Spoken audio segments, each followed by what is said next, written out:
habíamos empezado a dar todo un perfil de lo que es un emprendimiento y de lo que es un emprendedor. Sí, Y ahora vamos a ir a otro aspecto muy importante que debe tener el emprendedor, y o sea, habíamos visto que tenía que ser disciplinado sí. y también ser una persona madura, ¿no es cierto? Porque, o sea, hacer un emprendimiento no es, a ver, una pavada que me la tengo que tomar, a ver, como que, no sé, yo tengo la maquinita de hacer plata y el emprendimiento es una máquina de hacer plata. Un proyecto es toda una formación. Yo voy a tener que estar en los detalles, yo voy a tener que soñar ese proyecto, yo lo voy a tener que plasmar, yo lo voy a tener que llevar a cabo, ¿verdad? Sí. Pero también me voy a tener que enfrentar a que el proyecto puede fracasar. ¿El Mm. proyecto puede fracasar? Sí, vos sabés que sí. ¿Por qué razón? Porque vos sabés que estaban haciendo un estudio de que las personas más exitosas en los negocios a través del mundo Sí. han fracasado en promedio más de 6 veces. Lo cual quiere decir que habrá gente que fracasó 12, 13 veces, otras habrán fracasado 2 o 3 veces. Ujú. ¿Por qué razón? Porque esto, el proyecto es también una escuela, es una enseñanza, es prueba y error, ¿verdad? Claro. Lo que nosotros tenemos que aprender, en primer lugar, que todo fracaso tiene una parte positiva, Ujú. ¿sí? ¿Y cuál es esa parte positiva? Es que yo aprendo de mis propios errores. La otra vez fue muy interesante algo que vos nos contabas acerca de un proyecto que vos nos contaste que te cerraba por todos lados y sin embargo ese proyecto no fue. Ujú. Entonces, la pregunta es, si yo te tuviera que hacer, te dijera, bueno, Patri, te voy a mandar tarea para el hogar. Agarrá una hojita y escribime desde el fondo mismo de tu corazón cuáles son las razones por las que vos crees que ese proyecto no tuvo éxito. Sí, Y ahí entonces, la bueno, tengo clara. bueno, Elegí el socio entonces, equivocado. Quizás también yo no estaba preparada para un emprendimiento emocionalmente. Digamos, en ese caso yo elegí un socio que no le importaba nada más que el dinero y estaba en pos de eso y o sea, cortaba no le cabeza, importaba cortaba cabeza como fuera, pero yo emocionalmente comencé una sociedad apoyándome en yo no sé esto, no sé esto, no sé esto, así que lo haga él. Digamos, yo ahora claro. comencé un emprendimiento donde dije yo lo que no sé me empapo y aprendo, Bien, muy porque tengo bien, poder estar muy bien. sola, pero lo aprendí No, de ese error, como vos dijiste, exactamente, de ese fracaso. buenísimo, buenísimo todo lo que contás, porque ahora te voy a explicar algo. Nosotros dijimos que nosotros los cristianos, ¿no es cierto?, pedimos la guía de Dios para todos los proyectos, ¿verdad? Eso nos lleva a una dependencia mayor de Dios, ¿no es cierto? O sea, Sí, eso hace que nosotros estemos, digamos, dependiendo de Dios en absolutamente todo. En esa dependencia de Dios, Dios te hizo ver realmente dónde había estado tu problema, ¿no es cierto? Porque cuando nosotros buscamos la voluntad de Dios, tenemos que... Había una prédica que escuché una vez al pastor Mraida que hablaba del PVC, ¿no? Que sí. nosotros para saber la voluntad de Dios tenemos que conocer el PVC. ¿Y qué es el PVC? Primero que lo que yo quiera hacer esté dentro de la palabra de Dios. ¿Yo puedo hacer un comercio? Sí, porque Dios nos llama a emprender proyectos, a ser personas que trabajemos, a ser personas que busquemos. ¿Está en la palabra? Bueno, quiere decir que el primer semáforo que tenemos está en verde, que nos permite que esta actividad, siempre y cuando sea lícita, por supuesto, ¿no es cierto? Que la actividad que yo vaya a hacer sea lícita. Después la otra hablaba si esto está dentro de si está en la palabra, si es la voluntad de Dios. ¿Y cuál es la voluntad de Dios? La voluntad de Dios tiene varios aspectos, ¿no es cierto? Porque yo quiero saber si yo puedo comerciar. Sí, O sea, Dios quería que vos fueras una comerciante, ¿sí? Porque era sí, su voluntad. Pero el tercer aspecto va a ser el que nos define, que son los caminos de Dios. Es decir, los caminos de Dios implican el con quién, cómo, cuándo, dónde, de qué manera. ¿Se entiende? Claro, y el estar con Dios te hace parar más firme, donde Totalmente. uno quiera comenzar, porque esa fue también una diferencia. Yo en ese momento había comenzado, pero te diría, no lo conocía a Dios. No había empezado a hacer el camino. No recuerdo, pero si había empezado habría habido, qué sé yo, 2 casas de bendición, por decirte, ni siquiera la iglesia. Pero ahora es diferente. Ahora es diferente. Totalmente. El respaldo es diferente. Perfecto. ¿Por qué razón? Porque vos fíjate que si nosotros, o sea, a Dios le tenemos que preguntar también, porque vos dijiste varias cosas interesantes. No estaba en condiciones emocionales. Y eso es ¿viste? Eso también es importante. Entonces, Dios a veces nos manda a hacer algo. Una vez, yo nunca me voy a olvidar de un señor que Dios le dio la palabra de que él iba a tener una compañía de aviones particular, ¿viste? Esos avioncitos que te llevan bueno, este hombre recibe la palabra, se dio media vuelta al recibir la palabra y sale a comprar aviones, sale a comprar todo y el negocio fracasa. Si él había recibido la palabra, ¿dónde estaba el error? Que había que preguntarle al Señor cuándo, cómo, dónde, todas las preguntas. Porque muchas veces es el proyecto de Dios para tu vida, pero no es el tiempo. Claro. Por ahí, como vos dijiste, hoy yo estoy parada desde otra manera. Dios ya te trabajó, Dios hizo un montón de cosas a vos, en vos y para vos. Y el Señor te está dando una sabiduría que antes no tenías. Sí, totalmente. Mira, algo muy interesante es en el libro de Josué, ¿no? Que si bien él tenía que luchar, Dios le había dado una promesa, ¿no es cierto? Dice, donde Dios le decía, ¿no? Que él le pedía que se esforzara, fuera muy valiente para cuidar de hacer. Josué 1:7.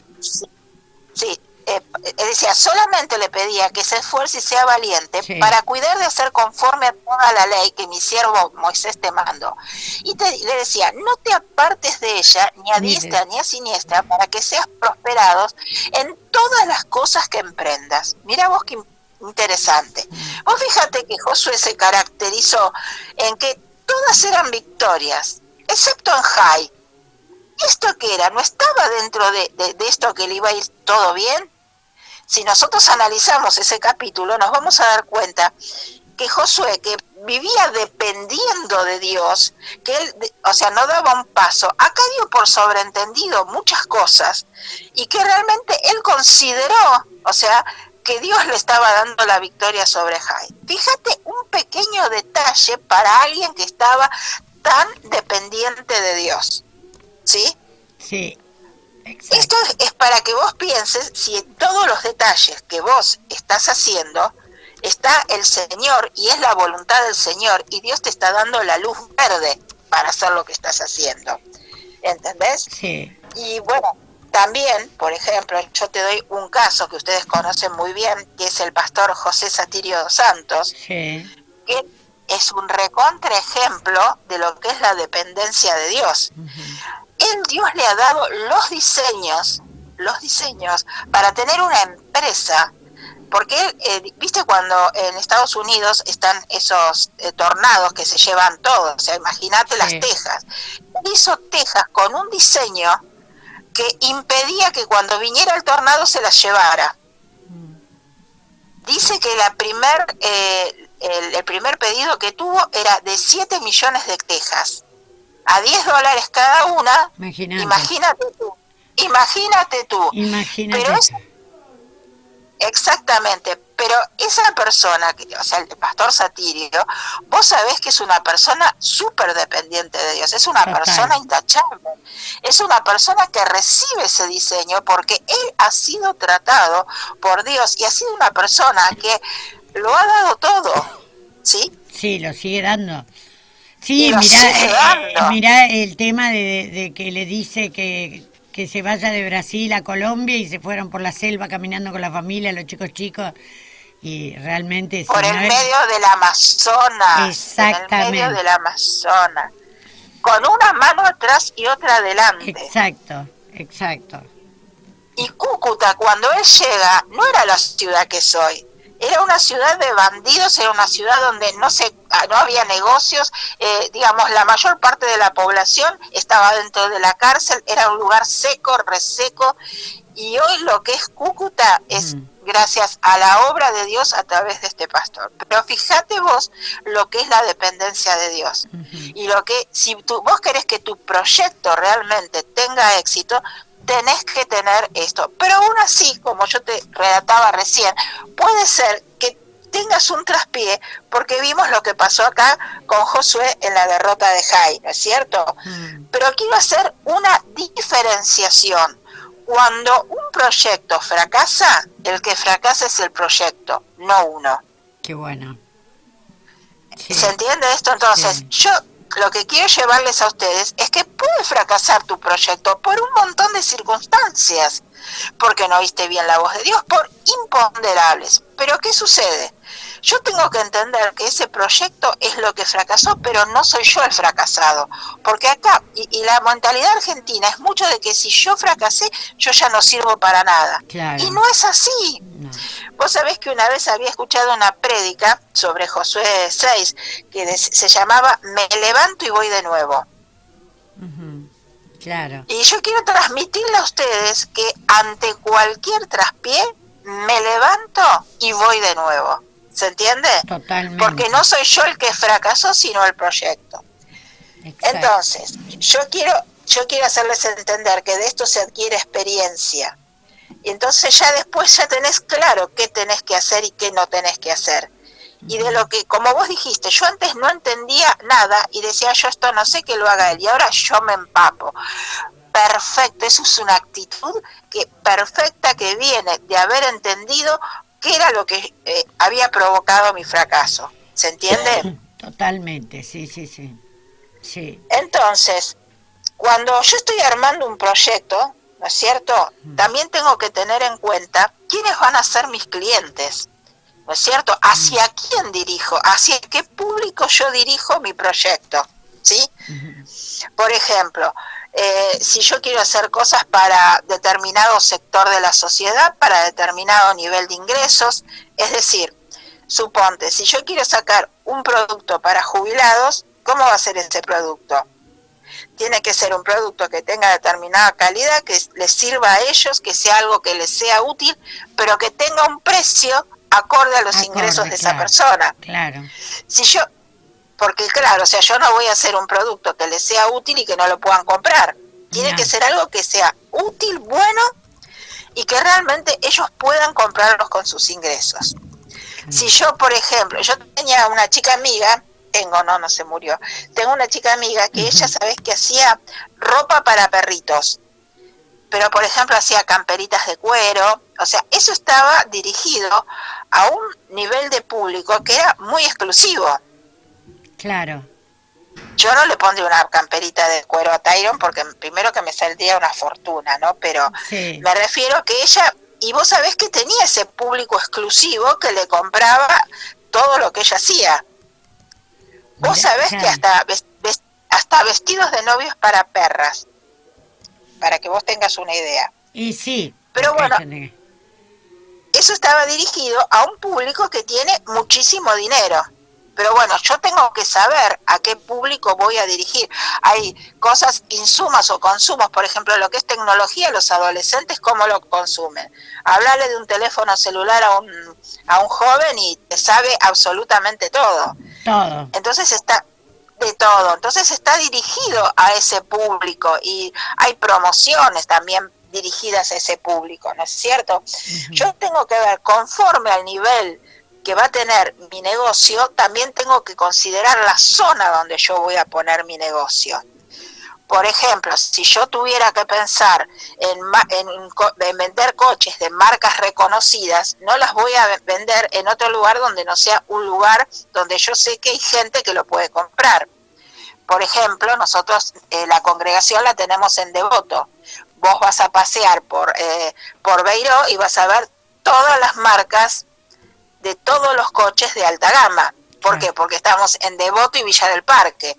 Entonces es un lugar perfecto para tener una concesionaria con esas marcas, ¿sí? Claro. Es decir, vos fijate que incluso la propaganda, vos fijate que esos relojes, los de la Coronita, los relojes, para no hacer marca. Los Rolex, porque total acá no nos cobran por...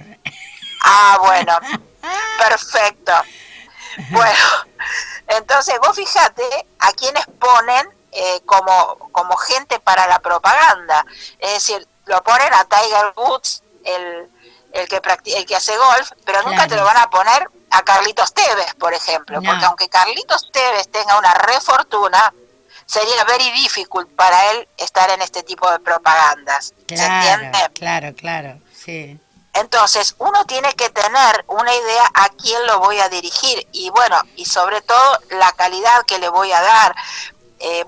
Tengo que tener el grupo etario, es decir, si son niños, si son adolescentes, si son personas grandes, o si se lo voy a hacer para todos. O sea, si, por ejemplo, en tu negocio, sí.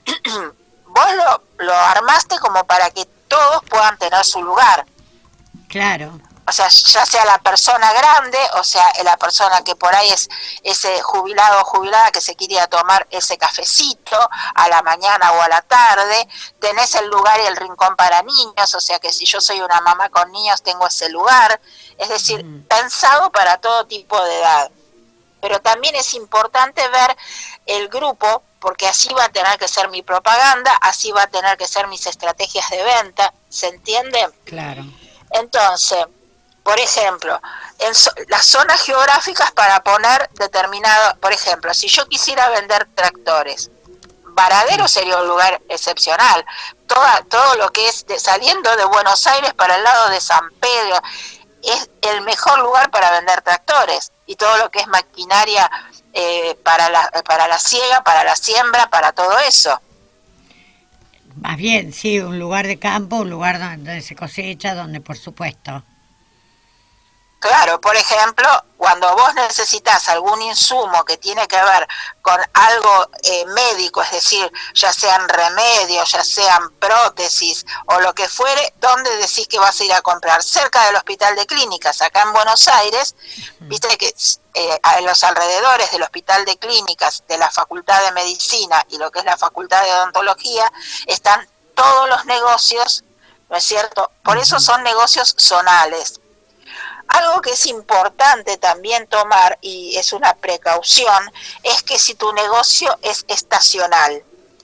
Hay negocios, por ejemplo, antes el helado era estacional, o sea, vendías helado a partir de los primeros calorcitos de la primavera y ya cuando aparecía el otoño cerraban las heladerías.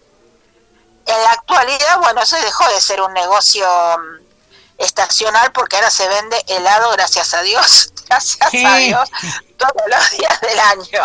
Pero vos fijate, vos sabés que yo la otra vez le hablaba con Leo Benedetti, mi socio, ¿no? Y yo decía, mira vos, viste que por ahí hay mucha gente que se ha alargado con viandas y todo, y hasta en las casas particulares te venden empanadas, pizzas, qué sé yo, con delivery, por supuesto por la situación que hay, porque se ha parado todo. Claro. Pero yo decía, qué bárbaro, las heladerías están a full, pero a full, ¿viste? Venden todo. Y entonces él me decía, lo que pasa es que la gente en las casas cocina, pues está aburrida, claro. Pero el helado no, se dan los gustitos, claro. ¿viste?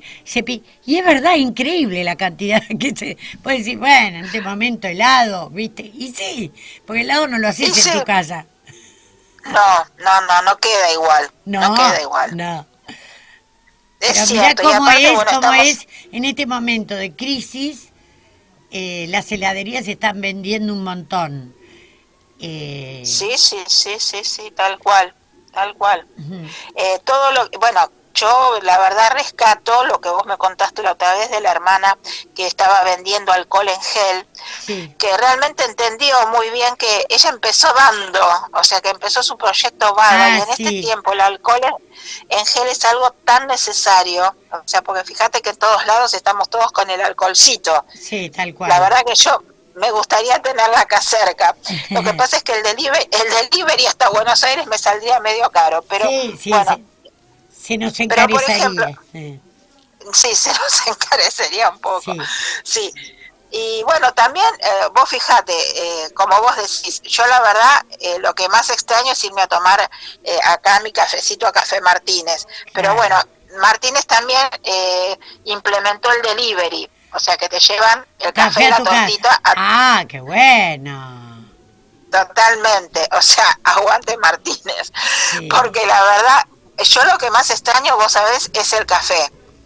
Vos sabés que mi cafecito no me puede faltar, así que, bueno, esto es la creatividad en tiempos de crisis, y bienvenida sea, ¿no? Para que realmente podamos ver hasta dónde podemos, ¿no es cierto? Porque Sí. esta modalidad del delivery está Sí. muy buena. Y en este momento, maravillosa. Exactamente. Y bueno, y otra cosa que también tenemos que tener en cuenta en la medida que nosotros vamos a considerar quiénes son mis clientes, es el tema de los adelantos tecnológicos. Porque fíjate que hoy la gran mayoría vende por internet. Sí. Vos fíjate que es una modalidad, o sea, a mí particularmente me gusta ir al negocio, ver lo que sea, pero reconozcamos que también es muy importante cuando, por ejemplo, vos haces un pedido por internet, te llega a tu casa, vos no te moviste de tu casa. Por ejemplo, antes de operarme, que yo estaba así tan gordita, que a mí me costaba ir a un negocio, Sí. la verdad que la modalidad de que te lo traigan a tu casa era una cosa que me ayudaba. Pensemos en toda la gente que por ahí tiene algún tipo de dificultad, o por tiempos o por lo que fuere, que necesita que las cosas vengan por internet, ¿no? Eso está Sí. muy bueno. Y vos fíjate que también lo que se está dando ahora, que es el ebook, que son los libros que te los dan, te los venden, pero en forma digital. Ah, sí. Sí. Para poder leer, Bueno, sí.